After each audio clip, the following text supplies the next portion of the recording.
semuanya, selamat datang kembali di channel YouTube saya. Di video kali ini saya akan menjawab rasa penasaran dan keingintahuan banyak orang, karena masih banyak sekali yang tanya kepada saya sejak awal saya datang ke Australia sampai dengan mungkin baru beberapa hari yang lalu. Jadi masih banyak yang menanyakan hal yang sama tentang bagaimana sih caranya biar bisa kerja di Australia. Oke, dan sekarang saya akan menjawabnya. Saya akan menjawab kalau saya tidak tahu caranya bagaimana. Saya tidak tahu karena situasi dan kondisi dari masing-masing kalian itu tidak sama. Jadi saya tidak tahu cara pastinya atau langkah-langkahnya seperti apa. Tapi mungkin kalau visa yang kalian apply sama dengan saya, mungkin saya bisa kasih tahu langkah-langkahnya dengan rinci. Tapi kalau beda, mungkin saya hanya bisa ngasih semacam kisi-kisi saja atau petunjuk saja.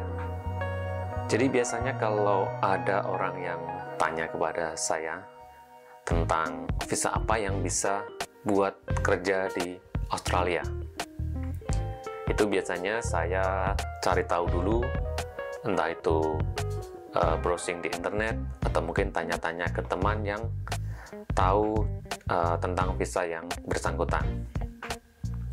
Nah, kemudian setelah itu saya bisa menjelaskan ke orang-orang yang tanya tadi. Dan mungkin sekarang banyak muncul konten kreator yang menunjukkan kalau mereka bisa datang dan bekerja di Australia. Kemudian mereka juga menunjukkan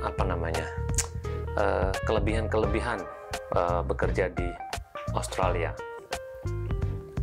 Dan dengan konten kreator tadi membuat saya semakin lebih banyak lagi orang-orang yang tanya ke saya gimana caranya bisa bekerja di Australia.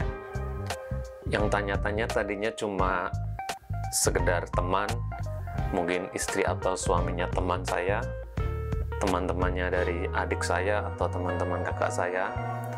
Tapi kalau sekarang orang-orangnya itu bertambah, jadi yang bertanya itu orang-orang random yang biasanya datang dari sosial media saya.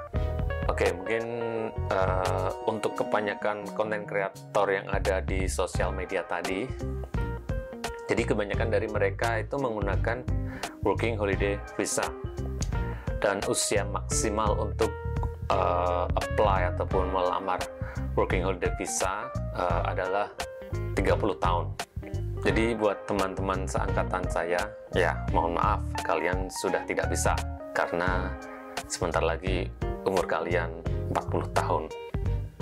Kalau kalian mau tahu informasi dan cara untuk mendaftar atau apply working holiday visa, kalian bisa mengunjungi website dari sduwhv.imigrasi.go.id.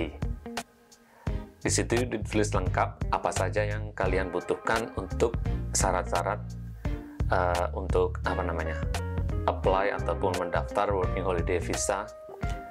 Di situ juga ada link-link website dari imigrasi Australia terkait working holiday visa. Mungkin nanti linknya akan saya taruh di deskripsi di bawah.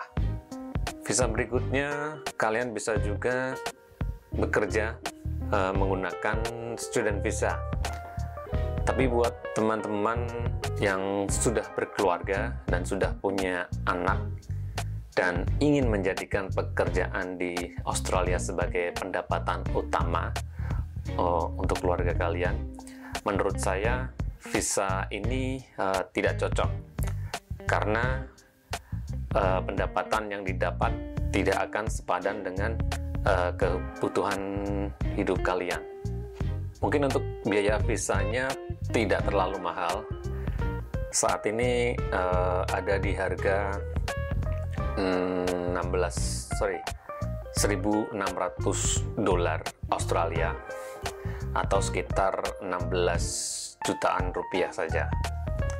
Tapi dengan visa ini kalian hanya bisa bekerja dengan jam maksimal hanya 48 jam per 2 minggu saja. Sedangkan untuk tinggal di sini kalian harus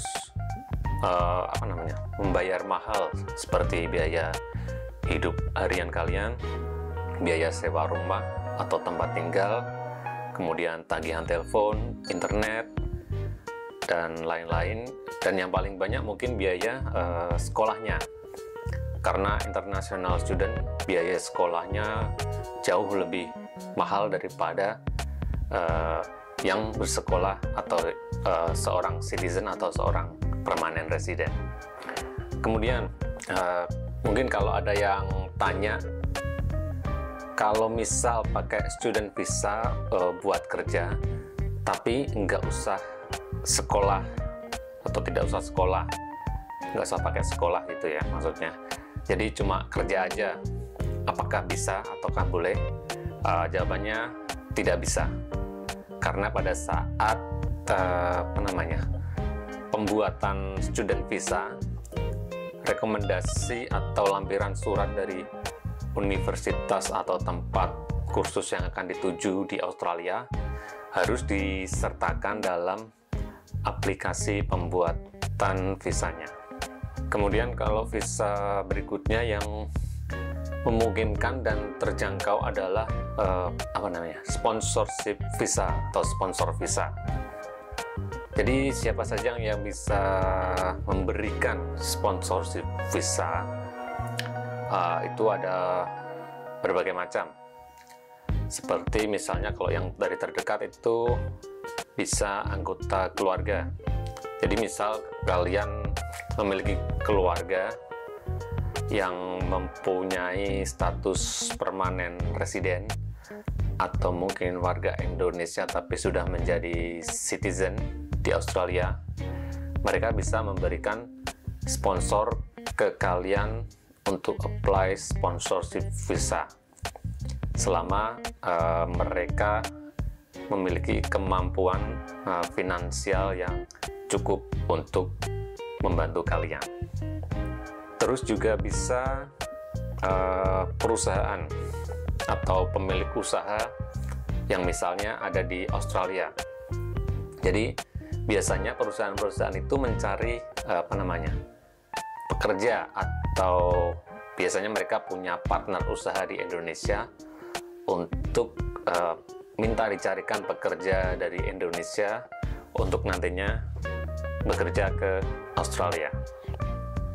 Kebanyakan orang-orang Indonesia yang pernah saya temui dan menggunakan sponsorship visa, kebanyakan dari mereka bekerja sebagai nelayan atau bekerja di dunia F&B, food and beverage. Tapi biasanya mereka punya sertifikasi keahlian khusus sebelum akhirnya direkrut atau diberi sponsor dari perusahaan di Australia. Tapi pada dasarnya kebutuhan visa untuk bekerja di Australia setiap individu itu berbeda-beda.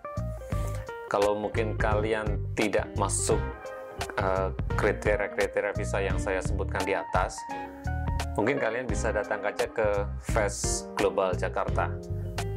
Tulisannya VFS Global Jakarta.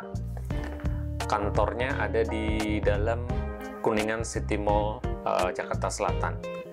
Di sana merupakan pusat untuk mengaplikasi atau untuk apply visa. Jadi tidak hanya visa untuk ke Australia, tapi bisa juga untuk apply visa ke banyak negara lainnya. Jadi di sana kalian bisa berkonsultasi kira-kira visa apa yang cocok untuk kalian bekerja di Australia. Jadi nanti akan disesuaikan dengan kondisi dan kemampuan kalian. Untuk website dari Fast Global Jakarta, nanti juga akan saya lampirkan di deskripsi. Semoga video kali ini menjawab pertanyaan-pertanyaan kalian selama ini. Sampai jumpa di video berikutnya.